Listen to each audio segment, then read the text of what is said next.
जय हिंद दोस्तों, आपका स्वागत है यूपी मैथ चैनल में। मैं अखिलेश आपके लिए लेके आया हूँ हाई स्कूल एनसीईआरटी मैथ प्रश्नावली 1.1। दोस्तों आज हम 1.1 प्रश्नावली को अच्छी तरीके से समझेंगे। हमें आशा नहीं पूरा विश्वास है कि आप लोगों को समझ में आएगा और फिर किसी और जगह जाने की ज़रूरत नहीं है। इस प्रश्नावली 1.1 को समझने के लिए सबसे पहले हम कुछ चीज़ों को समझ लेते हैं। जैसे कि किसी संख्या में जब हम भाग देते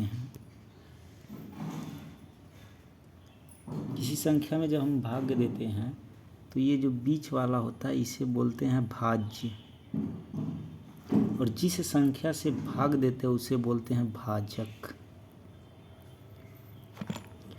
और जो हमारा भागफल यहाँ आता है और नीचे सबसे आता है शेष।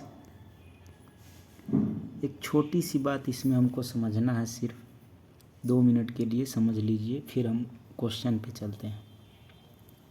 भाजक को हम लोग मान लेते हैं, ये जो भाज्य है इसको हम मानते हैं a, और भाजक को क्या मानते हैं b। जो हमारा भागफल आता है इसको हम बोलते हैं q, और ये जो शेष होता है इसको आप बोलते हैं r।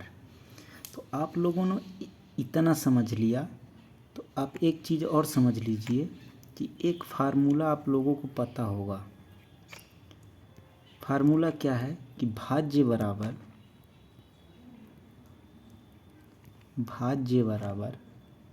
भाजक गुणे भागफल, भाजक गुणे भागफल प्लस शेष। ये फार्मूला होता है। तो जैसा कि हमने बताया है कि भाज्य को हमने क्या माना है, भाज्य को माना है a, और भाजक को हमने क्या माना है b, और भागफल को क्या माना है q, और शेष को क्या माना है r। अब इसको थोड़ा सा और सॉल्व करेंगे तो a बराबर हो जाएगा bq प्लस r। ये जो हमारा फार्मूला निकल के आता है, इसी फार्मूले से पूरा ये 1.1 प्रश्नावली आपका रिलेटेड है। इस फार्मूले से हम पूरे प्रश्नावली के सवालों को हल करेंगे, इसलिए थोड़ा सा 2 मिनट के लिए मैंने आपका समय लिया और इसको समझाया। आप लोग ये फार्मूला याद रखेंगे। और ये प्रश्नावली में यूक्लिड विभाजन प्रमेयिका के बारे में बताया गया है कि कैसे यूक्लिड विभाजन एल्गोरिथम कह लीजिए या तो प्रमेयिका, इन दोनों के बारे में बताया गया है कि किस तरीके से हम इस प्रमेयिका द्वारा सवाल को सॉल्व करेंगे। तो चलिए आइए देख लेते हैं पहला सवाल। पहला सवाल कह रहा है कि निम्नलिखित संख्याओं का HCF ज्ञात करने के लिए यूक्लिड विभाजन एल्गोरिथम या प्रमेयिका का प्रयोग कीजिए। पहला सवाल दे रखा है 135, 135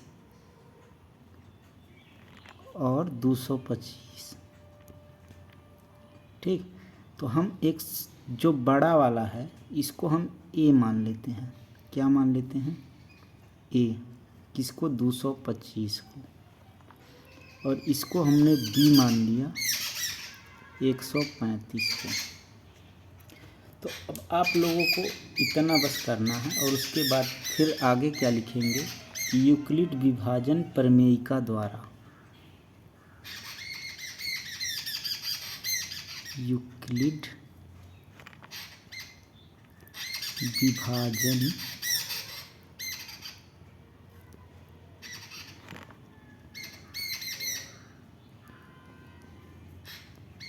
प्रमेयिका से, यूक्लिड विभाजन प्रमेयिका से फार्मूला आपको हम बताए हैं क्या होता है, a बराबर bq प्लस r,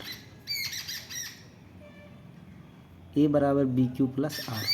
अब मान रख देते हैं, a का मान क्या है 225 बराबर b का मान हमने क्या लिया है 135।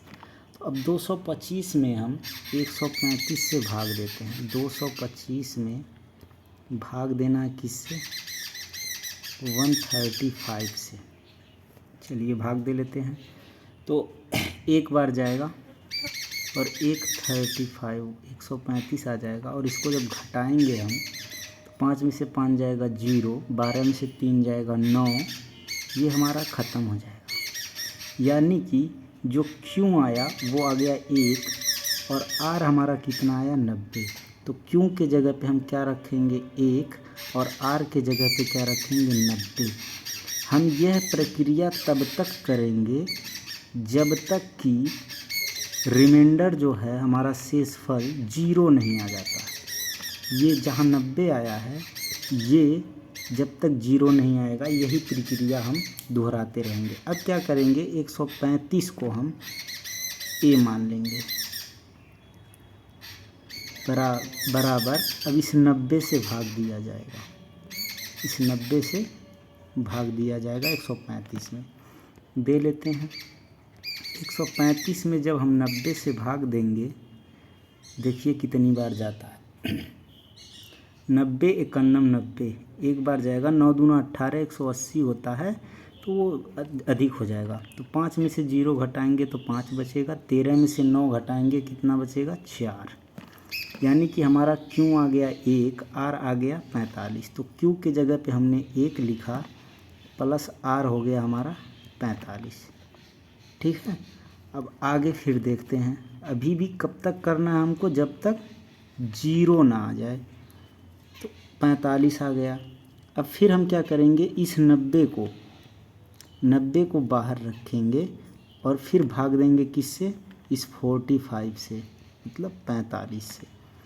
दे लेते हैं। 90 में जब 45 से भाग देंगे तो आप लोगों को पता है 45 दूना 90, 2 बार जाएगा। 2 बार में ये पूरा ख़त्म हो जाएगा, मतलब शेषफल हमारा क्या आ जाएगा 0। ये हमारा हो गया क्यू, ये आ गया रिमाइंडर। तो क्यू का मान हमारा कितना आया 2, और ये कितना बचा 0। बस यहीं तक हमको करना है। रिमाइंडर हमारा कितना आ गया 0। अब जब 0 आ गया तो हम इधर से गिनेंगे 1 2 3। तीसरे स्थान पे जो हमारा 45 है, यही हमारा आंसर हो जाएगा। यानी लिखेंगे क्या, अतः HCF जो है कितना हो जाएगा 45। यही हमारा हो जाएगा आंसर। ये हो गया हमारा पहला क्वेश्चन। आशा करते हैं कि आपको समझ में आ गया होगा। स्क्रीनशॉट लेना चाहते हैं तो ले सकते हैं। अब आगे हम देखते हैं इसका दूसरा क्वेश्चन। इसका दूसरा क्वेश्चन क्या है, सेम इसी प्रकार से वो भी करेंगे। इसका दूसरा क्वेश्चन हमको ए बराबर क्या दे रखा है। ए हमेशा किसको लेंगे, बड़े वाले को। ए हमारा है क्या 38,220, और बी हमको क्या दे रखा है 196, मतलब 196। अब हम क्या करेंगे, अब इसके बाद क्या लिखेंगे, यूक्लिड विभाजन प्रमेयिका द्वारा। यूक्लिड विभाजन प्रमेयिका से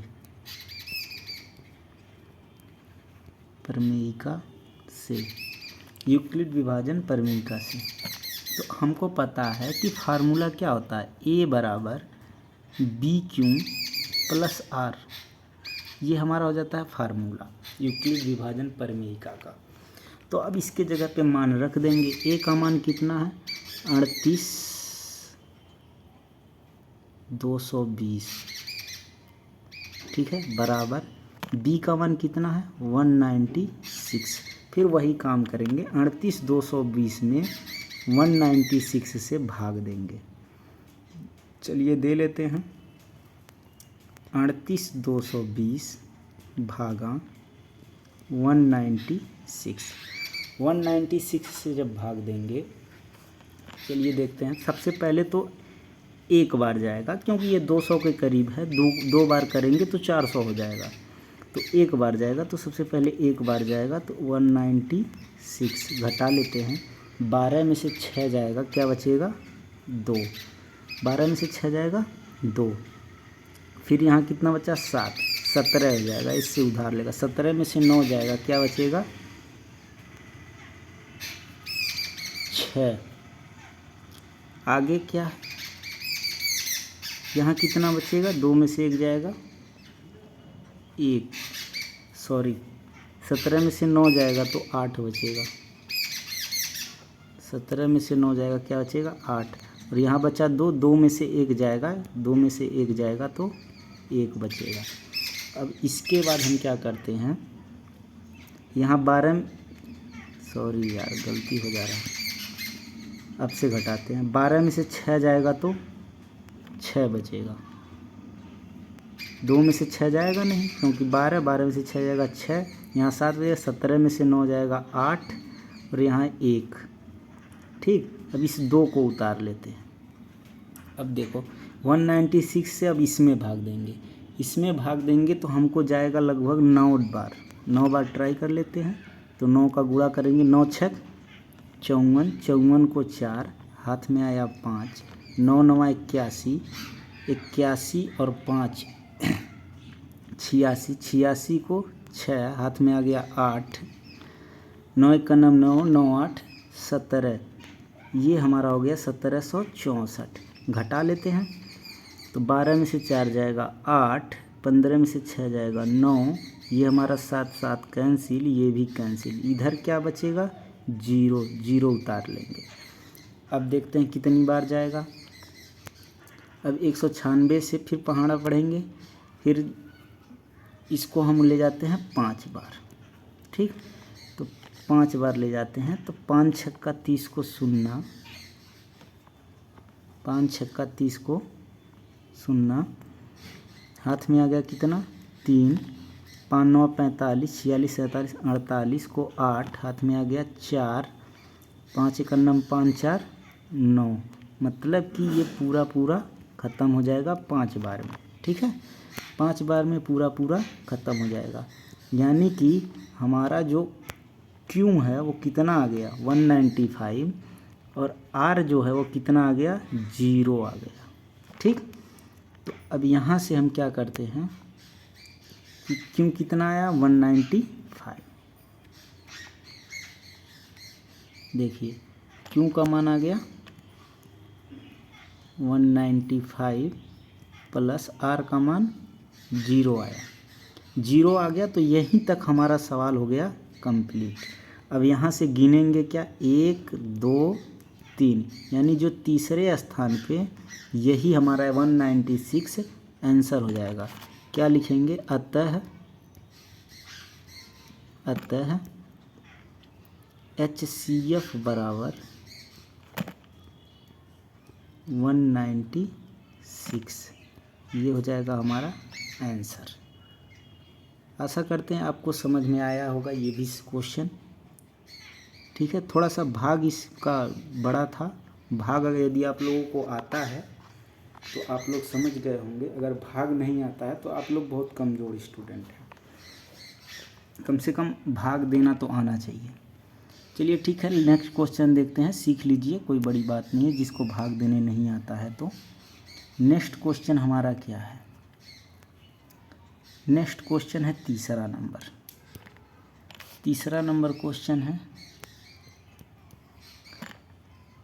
ए बराबर हमको दे रखा है 867 और बी बराबर कितना दे रखा है 255।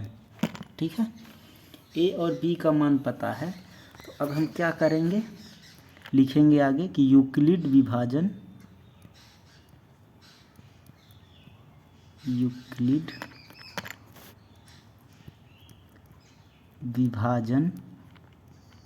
प्रमेयिका से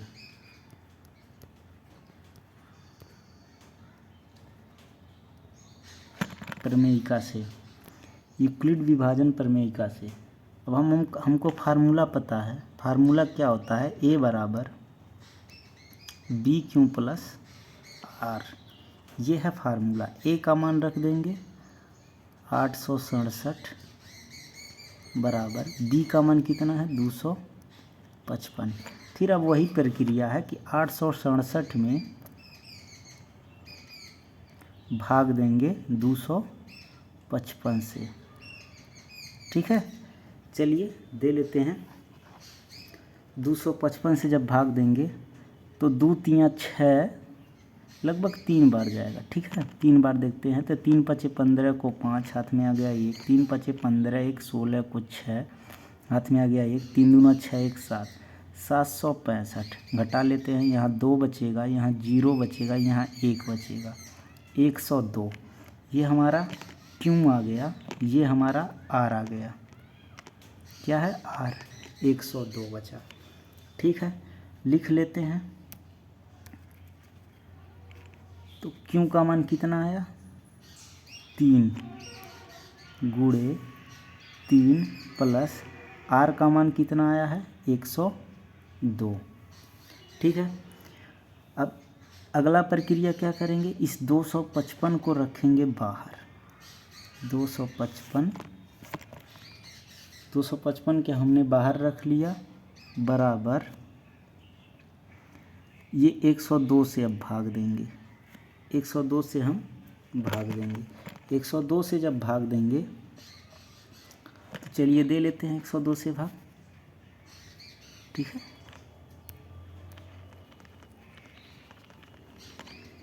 102 से भाग देंगे, किसमें, 255 में भाग देना हमको 102 से। तो लगभग 2 बार जाएगा। 102 दूना 204, घटाएंगे 1 बचेगा, यहाँ बचेगा 5, ये हो जाएगा ख़त्म। यानी क्यों हमारा आ गया 2, आर हमारा आ गया 51। ठीक है, लिख लेते हैं, गुणे क्यू का मान कितना है, 2 प्लस आर का मान है कितना, 51। अब कह रहे हैं ना, बोले हैं आप लोगों को शुरू में बताए हैं कि तब तक ये काम करेंगे जब तक रिमाइंडर ये जो है हमारा यहाँ 0 ना आ जाए। तो फिर अब हम 102 को बाहर रखेंगे, 102 को बाहर रखेंगे और भाग देंगे किससे, 51 से। तो 102 से 51 में, 102 में 51 से हम भाग दे लेते हैं। तो ये हमारा 102 भागा 51, ये 0 है, ये 2 है। 51 से भाग देंगे तो लगभग 2 बार जाएगा। 51 दूना 2, 102, ये पूरा 0 आ जाएगा। यानी क्यों हमारा आ गया 2, आर हमारा आ गया कितना, 0। ठीक, तो 51 गुणे क्यों के जगह पे क्या रख देंगे, 2 प्लस आर हमारा कितना आ गया, 0। बस 0 आ गया, काम खत्म। अब क्या करना है, 0 आ गया तो सिर्फ एक काम करना है कि इधर से गिनना है, 1 2 3, तीसरे स्थान पे जो है यही हमारा क्या हो जाएगा, आंसर। फिर क्या लिखेंगे, अतः HCF जो है कितना है, 51। यही हमारा आंसर हो जाएगा। आशा करते हैं आपको पहला सवाल, तीनों सवाल समझ में आ गया होगा। चलते हैं अब दूसरे नंबर सवाल। दूसरा नंबर सवाल देखते हैं क्या कह रहा है। दूसरा नंबर क्वेश्चन आपके सामने है, थोड़ा बड़ा कर देते हैं। दूसरा क्वेश्चन कह रहा है कि दर्शाइए कि धनात्मक विषम पूर्णांक, क्या दर्शाना है, कोई धनात्मक विषम पूर्णांक 6q + 1, 6q + 3, 6q + 5। कह रहा है दर्शाइए कि कोई धनात्मक पूर्णांक 6q + 1, 6q + 3 और 6q + 5 के रूप का होता है, जहाँ क्यों क्या है, कोई एक पूर्णांक है। चलिए ठीक है, देख लेते हैं, इसमें कोई दिक्कत नहीं है, आपको समझ में आ जाएगा, हम अच्छे तरीके से समझाएंगे। आपको एक चीज़ पता होगा, यूक्लिड विभाजन का जो हमने फार्मूला बताया, फार्मूला क्या है, A बराबर BQ + R, ये हमारा होता है फार्मूला। हमको क्या कहा है कि 6q + 1, 6q + 1, और अगला है 6q + 3, 6q + 3, और 6q + 5। ये हमको सिद्ध करना है कि ये जो तीनों है ये एक विषम पूर्णांक है। ठीक है, चलिए सिद्ध करना है तो सिद्ध कर देते हैं, कोई बात नहीं। चलिए मान लेते हैं हम कि विषम पूर्णांक माना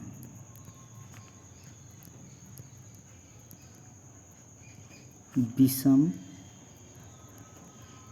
पूर्णांक हमारा क्या है, ए को हम क्या मान लेते हैं, विषम पूर्णांक मान लेते हैं। भाजक आप लोगों को बताए हैं, भाजक ये होता है ये, तो भाजक को हमको क्या मानना है, बी। भाजक बी हमारा होता है, तो भाजक बी इसमें भी देखिए 6 है, इसमें भी 6 है, इसमें भी 6 है, तो भाजक हमारा कितना हो गया, 6। अब हम देखते हैं शेष जिसको बोलते हैं रिमाइंडर। शेष हमारा क्या है, यहाँ देखिए शेष हमारा है 1, 3, 5। अच्छा एक चीज़ और है कि जब भाजक हमारा 6 है, अगर हम किसी संख्या में 6 से भाग दे रहे हैं तो जो हमारा शेष आएगा, यहाँ जो शेषफल आता है ये हमेशा इस 6 से कम आता है। मतलब कि हमेशा इस संख्या से ये शेषफल कम आता है। तो हमारा भाजक 6 है तो शेषफल हमको लगभग इससे 1 अंक कम ही आएगा, 5 आ सकता है लेकिन 6 कभी नहीं आएगा। तो हम क्या शेष रिमाइंडर क्या ले लेते हैं कि 0 से लेके 0, 1, 2, 3, सॉरी थोड़ा सा इसको मिटा लेते हैं, 2, 3, 4, 5, 0 से लेके 5 तक में रिमाइंडर कुछ भी आ सकता है। इतना तो आप लोगों को समझ में आ गया होगा कि हमने माना विषम पूर्णांक जो है हमारा वो क्या है, ए। भाजक में जो बी होता है वो हमको दे रखा है इसमें 6। ठीक है, शेषफल जब भाजक 6 है तो शेषफल इसी 5 6 में से कुछ भी आ सकता है। ठीक है, कभी भी 6 या 6 से बड़ा नहीं आएगा, क्योंकि 6 रहेगा तो फिर एक बार भाग चला जाएगा, वो कट जाएगा। तो देखते हैं आगे क्या लिखेंगे, यूक्लिड विभाजन प्रमेयिका से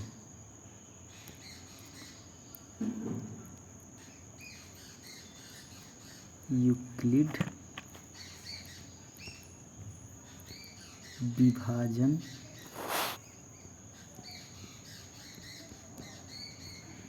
प्रमेयिका से।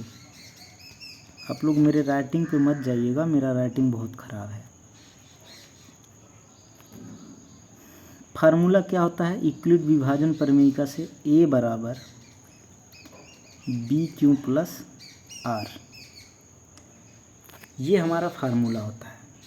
चलिए अब हम बारी बारी क्या करते हैं, इस R के जगह पे ये रिमाइंडर बारी बारी रख के देखते हैं। ठीक है, तो अगर R के जगह पे अगर हम पहले क्या रखेंगे, 0, मतलब कि जब R बराबर 0 तब क्या होगा, जब R बराबर हम क्या रखेंगे, 0 रख लेते हैं। A हमारा वही है, B का मान हमको पता है 6, Q वही है, प्लस R बराबर 0, मतलब अगले लाइन में क्या आ जाएगा, A बराबर 6Q।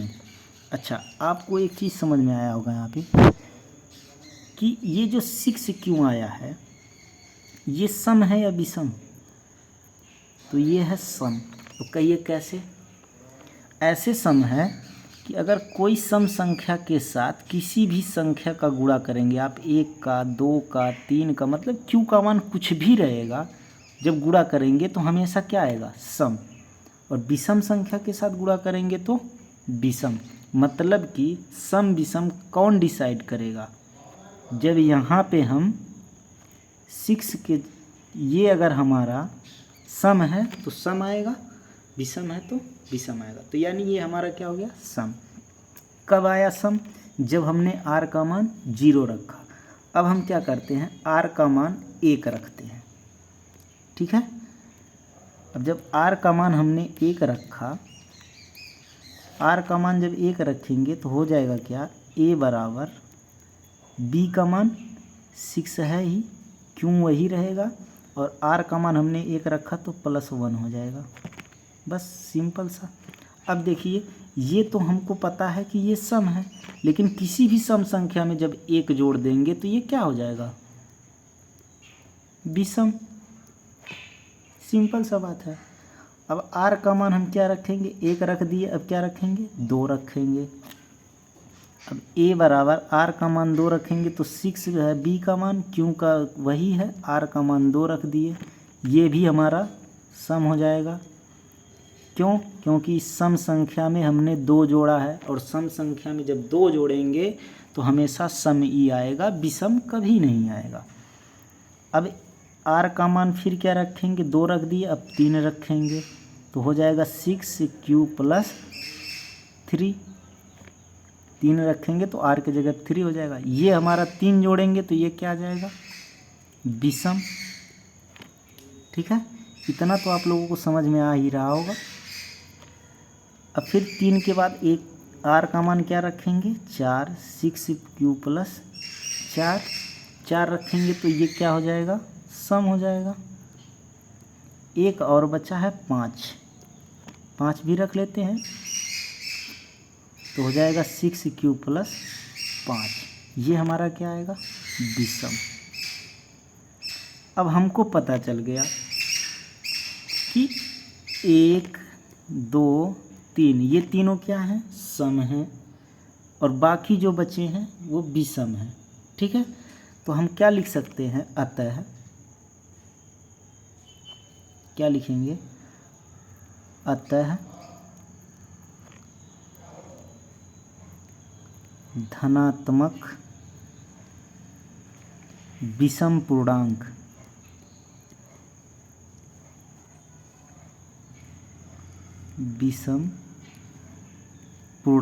क्या हो जाएगा, तो विषम जो है उसको नोट कर लेते हैं। एक ये है, क्या है, 6q + 1, 6q + 1, दूसरा क्या है 6q + 3, 6q + 3, तीसरा क्या है 6q + 5, 6q + 5 होगा। धनात्मक विषम पूर्णांक कौन कौन होगा, 6q + 1, 6q + 3, 6q + 5, हमने सिद्ध कर दिया। और यही चीज़ ये क्वेश्चन में बोल रखा था कि क्या धनात्मक विषम पूर्णांक 6q + 1, 6q + 3, 6q + 5 के रूप का होता है, तो हाँ होता है। ये आपका हो गया क्वेश्चन नंबर 2। आशा करते हैं आपको समझ में आ गया होगा। पूरा क्वेश्चन सामने ला देते हैं ताकि आप स्क्रीनशॉट लेना चाहे तो ले सकते हैं। ये है आपका पूरा क्वेश्चन, आप स्क्रीनशॉट लेना चाहे तो ले सकते हैं। आशा करते हैं आपको ये दूसरा नंबर क्वेश्चन समझ में आया होगा। अब हम चलते हैं क्वेश्चन नंबर 3 पे। क्वेश्चन नंबर 3 देख लेते हैं क्या कह रहा है। थोड़ा बड़ा कर ले। क्वेश्चन नंबर 3 आपके सामने है। क्या कह रहा है कि किसी परेड में 616 सदस्यों वाली एक सेना की टुकड़ी को 32 सदस्यों वाले एक आर्मी बैंड के पीछे मार्च करना है। 616 सदस्य वाली एक सेना की टुकड़ी है, 32 सदस्यों वाले एक आर्मी बैंड के पीछे क्या करना है, मार्च करना है। दोनों समूहों को समान संख्या वाले स्तंभों में मार्च करना है, उन स्तंभों की अधिकतम संख्या क्या है। बस यहीं पे आपका क्वेश्चन पकड़ा जाएगा, अधिकतम संख्या। जब किसी भी क्वेश्चन में जब अधिकतम संख्या पूछ ले तो मतलब इसका ये हो जाता है कि ये हमसे HCF पूछ रहा है, महत्तम समापवर्तक। और जब किसी भी क्वेश्चन में न्यूनतम पूछ ले तो उसका मतलब होता है कि LCM पूछ रहा है। इतना तो आप लोगों को क्लियर हो गया होगा कि अधिकतम जब पूछ रहा है तो क्या निकालना है, HCF। अब बात ये आती है कि HCF निकालना है तो HCF हम दो तरीके से निकाल सकते हैं। पहला तरीका भाग विधि द्वारा, दूसरा यूक्लिड प्रमेय विभाजन द्वारा। तो हम किसी भी तरीके से निकाल सकते हैं, लेकिन यहाँ पे कुछ बोला नहीं है कि यूक्लिड प्रमेयिका द्वारा निकालना है या किसी भी विधि द्वारा, लेकिन हम लोग यूक्लिड प्रमेयिका द्वारा ही निकालते हैं। चलिए क्वेश्चन सॉल्व करते हैं, क्या होगा।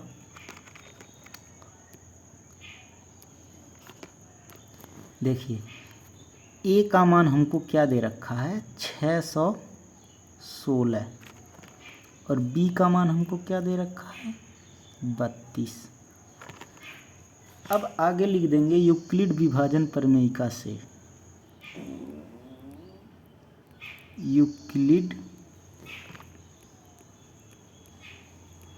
विभाजन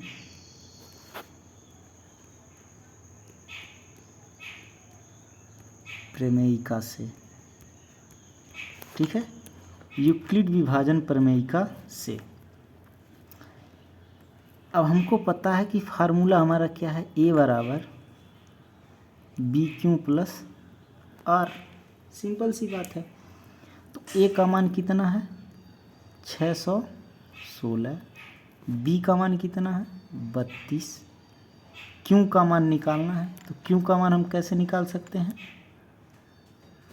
भाग दे लेते हैं, 616 में 32 से भाग दे लेते हैं। 32 से जब पहाड़ा पढ़ेंगे, 2 बार पढ़ेंगे तो 64 हो जाएगा, यहाँ 61 ही है। तो 2 बार न पढ़ के हम कितनी बार पढ़ेंगे, बस एक ही बार पढ़ेंगे। 32 से कन्नम 32, घटा देंगे, घटाएंगे कितना आएगा, 11 में से 2 जाएगा 9, 5 में से 3 जाएगा तो 2, 6 हम उतार लेंगे। फिर अब 32 का पहाड़ा पढ़ेंगे 9 बार लगभग, तो 9 बार ट्राई करते हैं। 9 दूना 18 को 8, हाथ में आ गया 1, 9 त्रिक 27, 1 28, 288 आ गया। घटा लेंगे, 16 में से 8 जाएगा 8, 8 में से 8 जाएगा 0, ये भी हो जाएगा 0, मतलब शेष पर रिमाइंडर कितना बचा, 8 बचा। क्यों हमारा कितना आ गया, 19, लिख लेते हैं। क्यों हमारा कितना आया है, 19 गुणे 19 प्लस R, रिमाइंडर कितना आया था, 8। ठीक, अब ये प्रक्रिया तब तक करेंगे जब तक रिमाइंडर ये जो है हमारा 0 न आ जाए। कर लेते हैं, इसको बाहर रखेंगे हम 32, और B का मान क्या हो जाएगा, 8। अब 32 में 8 से भाग देंगे, तो सबको पता है 8 का पहाड़ा में 8 चौक को 32 4 बार जाता है, 32, यहाँ आ जाएगा रिमाइंडर 0, यानी क्यों का मान आ गया 4, रिमाइंडर आ गया 0, बस 0 लाना था। तो 8 का यहाँ आ जाएगा 4 प्लस ये आ गया 0। जब 0 आ गया तो हमारा क्वेश्चन ख़त्म, क्वेश्चन हमारा क्या हो गया, ख़त्म। बस अब करना क्या है, इधर से गिनना है 1 2 3, तीसरे नंबर पे जो भी है वही हमारा क्या हो जाएगा, आंसर। तो क्या लिखेंगे, अतः HCF 8 होगा, अतः HCF बराबर 8, यही हमारा हो जाएगा आंसर। आशा करते हैं आप लोगों को क्वेश्चन समझ में आया होगा। 3 नंबर तक क्वेश्चन हमने आपको बता दिया। अब आगे का क्वेश्चन चौथा और पांचवा नेक्स्ट वीडियो में बताएंगे। वीडियो थोड़ा लेंथी हो जाएगा। ठीक है, धन्यवाद। अगर आपको वीडियो पसंद आई हो तो हमारा चैनल सब्सक्राइब कर सकते हैं, लाइक कर सकते हैं, आपकी मर्जी। जय हिंद।